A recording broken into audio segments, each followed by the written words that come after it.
The Lord be with you. And with your spirit. A reading from the Holy Gospel according to Matthew. Glory to you. At the sight of the crowds, Jesus' heart was moved with pity for them because they were troubled and abandoned like sheep without a shepherd. Then he said to his disciples, "The harvest is abundant, but the laborers are few. So ask the master of the harvest to send out laborers for his harvest." Then he summoned his 12 disciples and gave them authority over unclean spirits to drive them out and to cure every disease and every illness. The names of the 12 apostles are these. First, Simon called Peter and his brother Andrew, James the son of Zebedee, his brother John, Philip and Bartholomew, Thomas and Matthew the tax collector, James the son of Alphaeus and Thaddeus, Simon from Cana, and Judas Iscariot who betrayed him. Jesus sent out these 12 after instructing them thus: "Do not go into pagan territory or enter a Samaritan town. Go rather to the lost sheep of the house of Israel. As you go, make this proclamation: the kingdom of heaven is at hand. Cure the sick, raise the dead, cleanse lepers, drive out demons. Without cost you have received, without cost you are to give." My sisters and brothers, the gospel of the Lord. Praise to you, Lord Jesus Christ. Glad you're all here tonight as we start our next preaching series here at Blessed Sacrament. We preach in message series, which are like 4, 5, 7 week long. And I'm really excited about this one, and this is all summer long, so the next 7 weeks. This new preaching series is called Your Turn: How to Grow Up at Any Age. Your Turn: How to Grow Up at Any Age. This is a topic that I find really interesting about how people actually acquire the skills to become an adult. How does that work, and when does it, well, it probably doesn't stop, but it's certainly how does it continue? One of the things that is sometimes a question is like, do people want to be an adult? You know, they like the idea of having the keys to the car, but not excited about paying, insurance for it, so it's kind of contested all the time. And traditionally, there were 5 ways that people understood how, mileposts of when you're an adult. When you're adult, that means you finished your education, you got a job, you bought a house, you got married, and you had kids. Bam, you're an adult. Wow, that's a lot, right? And now, maybe there was a 2-year period, 1953, 54, I don't know, when that seemed like, oh yeah, that works. That's what adult is those 5 things. But certainly, we live in a time where people become adults without those things, or with a few of them, or they mean different things. Like just for example, education, finish your education. Well, you might finish part of it, but what if you want to go to law school when you're 45? What if you want to study something brand new at 75? What if you want to complete your college education when you're 68? Who knows? It could go. As far as getting married, bam, you're an adult. Well, if you've met married people, they're not all adults. So, that doesn't always happen.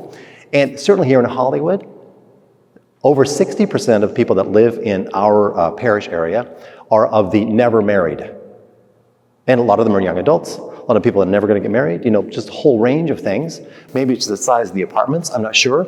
But, 60%, so there's a lot of people, and people still moving towards being an adult and seeing that as something that's important, certainly important. Now, one of the things that is difficult when we're trying to grow up towards being mature as Christians is like, well, what does that mean for us? Does that mean like we are, as adults, are we actually stepping up into having the world be something that we care for? Because we are the adult in the room now. That's us. So how are we going to do that? One of the things that we wanted to explore this weekend is how to talk to strangers. How to talk to strangers. It seems like a simple thing, but once you learn this skill, you can actually become more of an adult rather than just pretending to be one over quietly somewhere. But how to talk to strangers, because it is going to be a big deal. Because here's the deal. Everyone you know right now was initially a stranger to you. Weird, right? Like your mom, you were born, you're like, I'm with a stranger, right? Everyone comes into this thing a stranger. And then we build relationships. But what if I told you if learning to talk to strangers is good for your health? Because it changes everything. Learning to talk to strangers, your mood is going to elevate throughout the day because you see people, you are seen by people. Even just being able to say hello rather than just walking by them. Secondly, every deep relationship you have right now started as a shallow relationship. You show me someone who hates small talk, I'll show you someone that doesn't really have friends because there's no way to get from here to there without talking about the weather or something, to how do you talk to strangers. Now, the people around Jesus had to learn this thing too, because one of the things we forget about the disciples is that they're young people, 18 to 25 is kind of the suggestion of that's how old those people were. I know sometimes we see in art a bunch of old guys with big beards and some of them bald, like, oh, those are the disciples. No, they're young people. They're ready to be trained. They're ready to follow someone. They're ready to be apprenticed in the way. Yes, more than one, married, their mother-in-laws, but they're mostly young people. So they are summoned by Jesus in this reading. They are summoned, then they're empowered, and then they're instructed, and then they're sent out, right? Important sequence there, right? They are summoned, come forward, you disciples. So they come up there, and they are empowered to drive out demons, to heal people, to raise the dead, some pretty significant skill building here, right? And they're to go out and proclaim that the kingdom of heaven is at hand.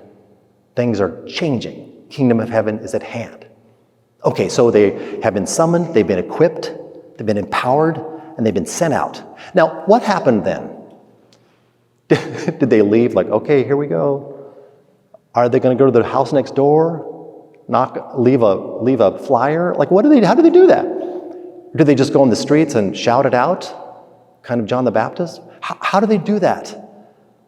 They're going to have to talk to a lot of strangers. They're young people with a new message. They're going to have to figure that out. And here's the very weird thing for me, is that this important moment where they are sent out, there's 3 or 4 different instances when that happens in the scripture.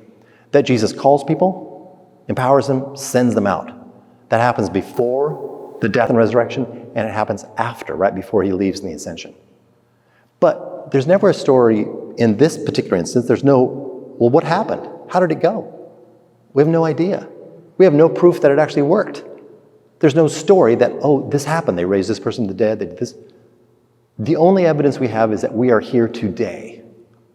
Somehow they talked to enough strangers that 2,000 years later, we are still reading about this being summoned, being equipped, and being sent out to start changing the world, to start stepping into having to care for the world and getting to do that. So we have been summoned here. Maybe you thought you got in your car in West Covina or wherever you drove in from, and you thought, I'm going to Blessed Sacrament. No, that's not how it works. We're summoned here, right? We're summoned here.